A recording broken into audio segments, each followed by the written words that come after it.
selamat datang di channel saya, Sekar Tri Ayu Ningtyas. Oke, di video kali ini saya akan menjelaskan sedikit tentang apa sih karya tulis ilmiah itu. Sebelum kalian melanjutkan menonton video ini, jangan lupa untuk like, comment, subscribe, and share ya teman-teman.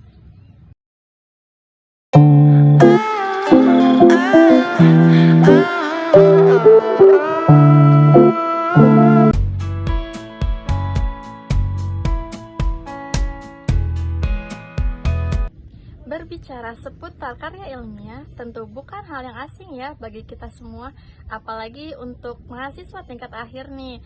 Karya tulis ilmiah atau biasa disebut juga karya ilmiah merupakan sebuah karangan yang menjelaskan sebuah pendapat yang dihasilkan dari pengamatan, tinjauan, dan penelitian dalam bidang tertentu. Karya ilmiah juga disusun menurut metode tertentu dengan sistematika penulisan dan bahasa yang sesuai dengan kaidah keilmuan. Ciri-ciri dalam sebuah karya ilmiah: yang pertama, penjelasan disajikan secara logis, jujur, dan bersifat secara objektif. Ciri yang kedua adalah disusun secara urut dan berkesinambungan dalam sebuah karya ilmiah. Kemudian ciri yang ketiga, masalah dikupas secara rinci dan lengkap. Setelah itu, ciri yang terakhir adalah di dalam sebuah karya ilmiah harus menggunakan bahasa yang baku.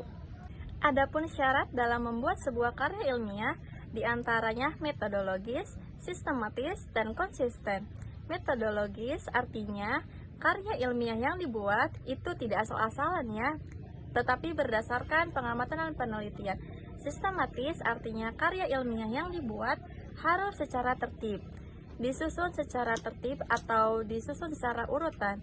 Sedangkan konsisten artinya karya ilmiah yang dibuat harus dipertanggungjawab. Terbagi menjadi 3 jenis. Ada karya ilmiah formal, karya ilmiah semi formal, dan karya ilmiah populer.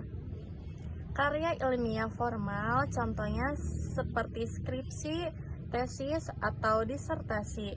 Nah, formalnya lebih lengkap nih, mulai dari kata pengantar, abstrak, pendahuluan, pembahasan, dan kesimpulan. Kemudian jenis karya ilmiah yang kedua yaitu karya ilmiah semi formal.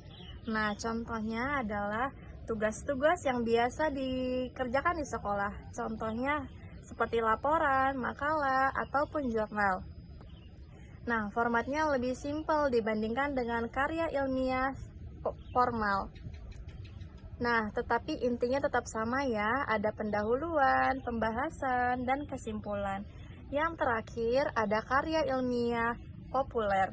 Namanya juga populer ya teman-teman, jadi sifatnya itu tidak terlalu akademis dan bisa ditujukan kepada seluruh lapisan masyarakat. Dan bahasa yang digunakan adalah bahasa yang mudah dipahami.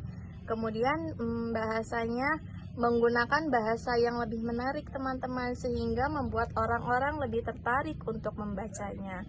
Fungsi dari karya ilmiah secara umum yaitu sebagai sarana untuk mengembangkan ilmu pengetahuan, teknologi, dan seni dengan berdasarkan metodenya yang sistematis, metodologis, dan konsisten.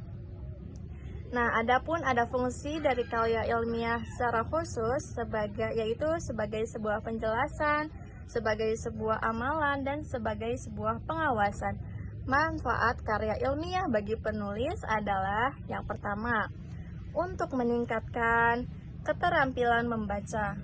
Yang kedua, untuk meningkatkan daya pikir yang kritis. Kemudian, untuk meningkatkan kepuasan intelektual. Setelah itu, untuk membangun budaya akademik dan untuk memiliki banyak sumber pengetahuan. Kemudian, di dalam penulisan karya ilmiah, kita wajib mencantumkan daftar rujukan. Nah, daftar rujukan ini berfungsi sebagai keterangan sumber dari mana materi tersebut didapatkan, baik dari buku, website, ataupun dari jurnal. Ketika kita mengambil kutipan dari hasil karya orang lain, maka kita mewajibkan untuk mencantumkan siapa penyusun dari karya tersebut. Nah, ketika kita tidak mencantumkan penyusunnya, maka hasil karya kita dinyatakan tidak benar dan kita dikatakan sebagai orang yang mencetak hasil karya orang lain. Nah, kegiatan seperti ini dinamakan plagiasi atau plagiat, teman-teman.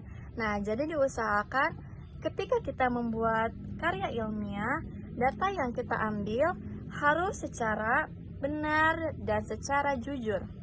Jangan sampai mengaku-ngaku dan mengambil karya orang lain. Nah, karena tindakan seperti ini termasuk tindakan pidana loh, teman-teman. Baik, mungkin hanya itu saja yang dapat saya sampaikan. Semoga yang saya sampaikan bisa bermanfaat bagi teman-teman semua ya. Sekian, wassalamualaikum warahmatullahi wabarakatuh.